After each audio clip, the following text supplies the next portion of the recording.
Hey guys, it's Joe from Joe's Talking, and I wish I was coming to you under better circumstances, but I wanted to explain to you what's going on here with me in Los Angeles. So you're probably wondering, why am I in the dark? Well, I am in the dark because we have no electricity. We have no electricity, we have no hot water, we have no heat. Now, we just came back from a trip. We came back from Seattle, and it was raining. It was nothing but rain. We get here, and it's nothing but wind. Santa Ana wind, as a matter of fact. Los Angeles is in trouble. LA is on fire.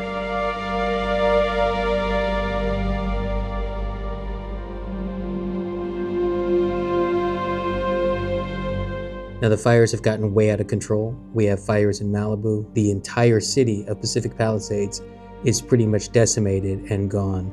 But the two main fires, the Palisades fire and the Altadena fire, are still going strong, and they're only about 6% contained. We're talking about $50 billion, with a B, $billion worth of damage so far, and it is still going. It's not just about the flames, it's about the lasting impact on people's lives, the economy, and honestly, the spirit of this city. So in this video, I want to break down everything that's happening, how it's affecting the different industries, the heartbreaking realities for homeowners, and some of the bigger questions we have to ask about why this is actually happening.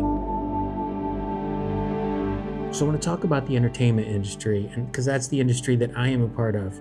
Now, it's no secret that it's been struggling for years now between COVID shutdowns, the writers' strikes, the actors' strikes, and changing viewer habits. This industry has been hanging by a thread.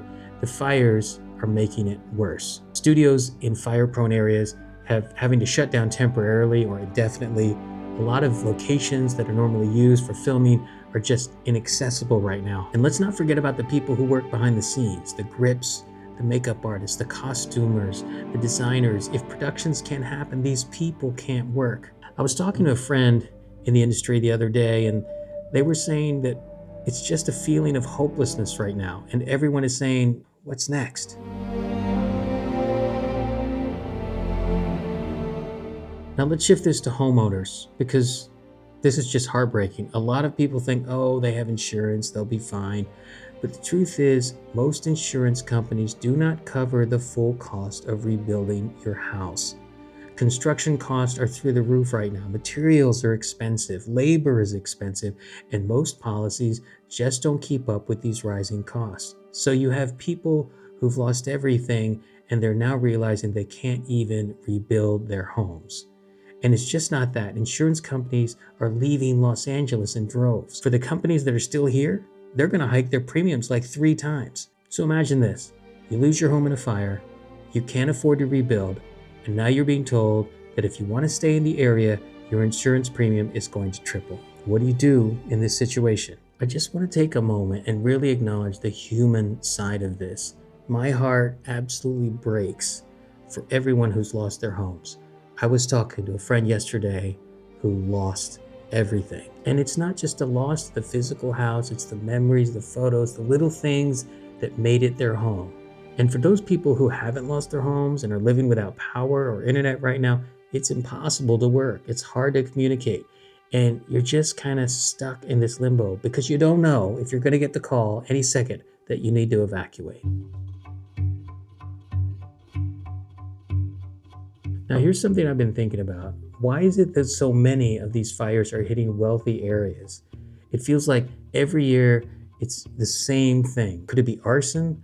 It's a tough question to ask, but you have to consider it because these areas are so high profile, and it makes you wonder if they're being targeted. I think we need to start having a bigger conversation about fire prevention and safety in these communities. It's just strange, and I can't help but feel like there's more to the story. Now, despite all the devastation, one thing I have noticed is how people are coming together. Neighbors are helping each other to evacuate, shelters are popping up, and people are donating supplies. A friend of mine told me that their neighbor, who they barely even knew, showed up with food and water when they were evacuating. It's moments like this that remind you there's a lot of good out there, and there's a lot of good people out there. I think we need to lean into that community spirit because it's going to take all of us to get through this. So where do we go from here? The fires are still burning, and it feels like the problems are just stacking up. But I do know this: Los Angeles is a resilient community. We've been through so much, and we're going to get through this too. So to everyone who's been affected, whether you lost your home, you're without power, or you're just feeling the weight of all of this, know that my heart is with you, and we're all in this together. And if you're in a position to help, consider donating to the organizations that are on the ground, helping wildfire victims. Every little bit makes a difference. Hey guys, so thank you for sticking with me through this video. If you found it helpful, or you just want to share your thoughts, or drop a comment below, or share a story, put it in the comments. Let's keep this conversation going. Stay safe out there, and I will see you in the next video.